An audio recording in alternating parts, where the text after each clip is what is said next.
Hello, and welcome to the Trepa Technologies Security Plus course. My name is Johnny Bandon, and I will be your instructor for this video series. This video will cover Domain 3.1 Secure Protocols. Now let's get started. As part of the Security Plus exam, you must understand and implement security protocols on your network. We use different protocols and ports for all sorts of functions on the network. And when these were built, security was not in mind. This was the late 80s, 90s, and early 2000s when a lot of these protocols like FTP, Telnet, RDP were created, and they were not thinking about security. So to combat these inherently insecure protocols, we have added secure extensions or new protocols to use in the enterprise. The first one we're going to talk about is DNSSEC. DNSSEC stands for Domain Name Security Extension. This DNS extension ensures authentication, integrity, and non-repudiation in our DNS requests. DNSSEC uses digital signatures and the public key infrastructure, or PKI for short, to ensure our users use a trusted DNS authoritative server for named IP resolution. This is going to help prevent DNS poisoning attacks by making sure you always send DNS requests to an authenticated and authorized server, not a rogue server, right? We don't want that. As IT administrators or security administrators, we must always log into our systems, or not always, but if remotely, right? We'll have to use a remote desktop or remote terminal connection to configure and manage our systems via CLI. SSH is the secure solution for remote sessions to our systems. SSH can be used to protect our in-transit information using RSA keys when we connect to our remote systems. SSH is the replacement for the unsecured remote session protocol Telnet. SSH will use port 22, and again, it's going to encrypt our data in transit. And as you can see here, we have a PuTTY terminal emulator here, and we're going to use the SSH protocol to remote in to this system's IP address.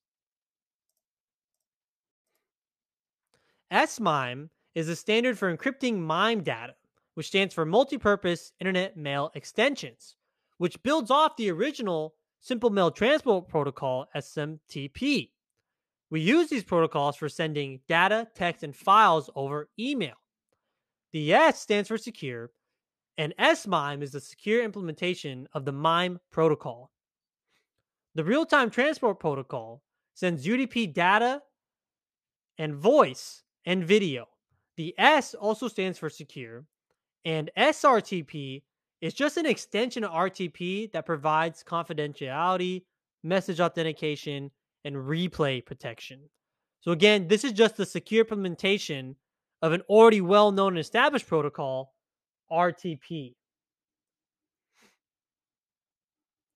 Another thing I forgot to note is that when using webmail or OWA, SMIME is sometimes hard to use or has trouble being implemented because of the public key infrastructure. Not impossible, but just something to be aware of in your enterprise. LDAP stands for Lightweight Directory Access Protocol, and it is the backend protocol that is used for providing domain services like Active Directory. LDAP is another inherently insecure protocol, but we can add security to it by adding SSL or TLS encryption to LDAP traffic, thus securing our LDAP data in transit information.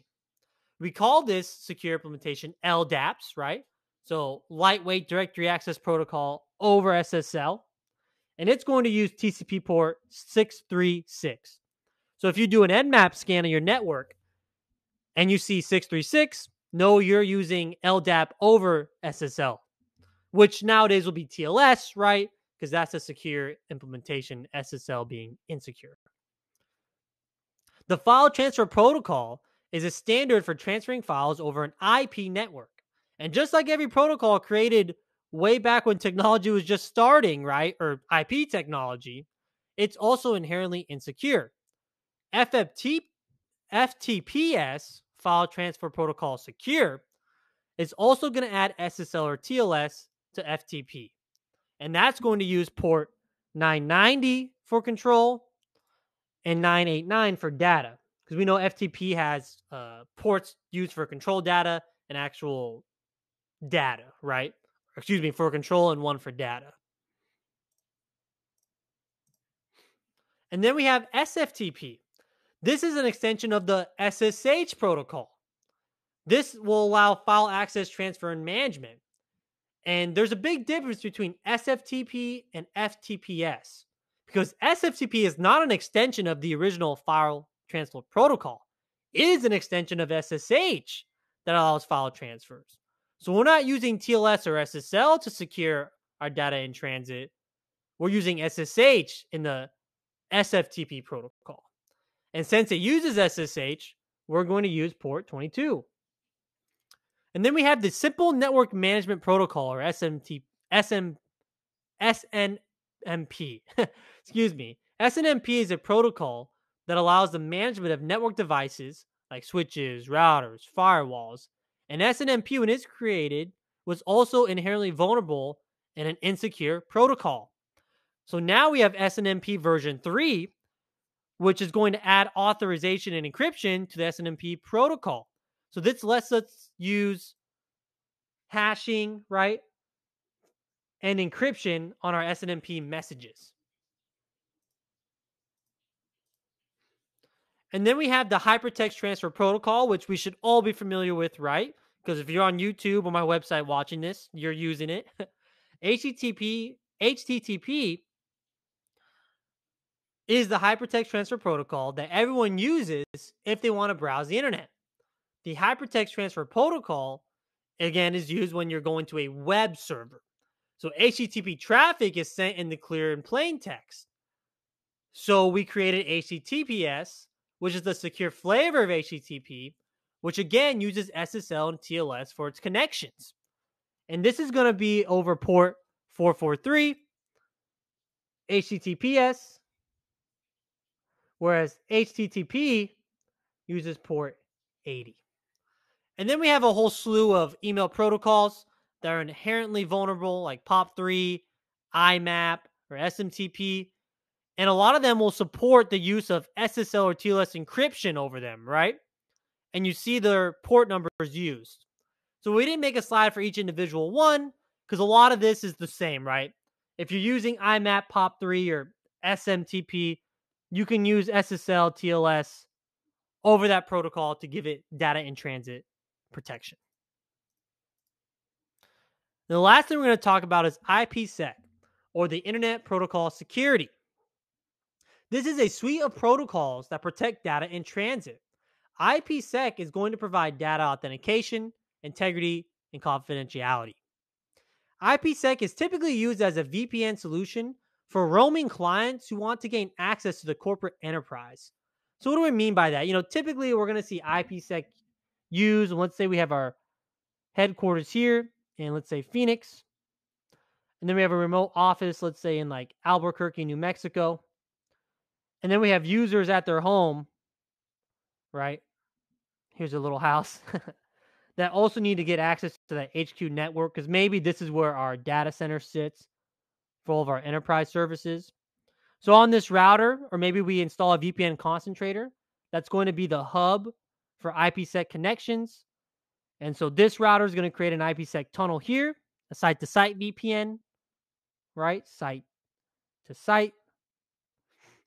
And then maybe this user uses something like Cisco AnyConnect that's also going to use IPsec in the background to connect to this network, right?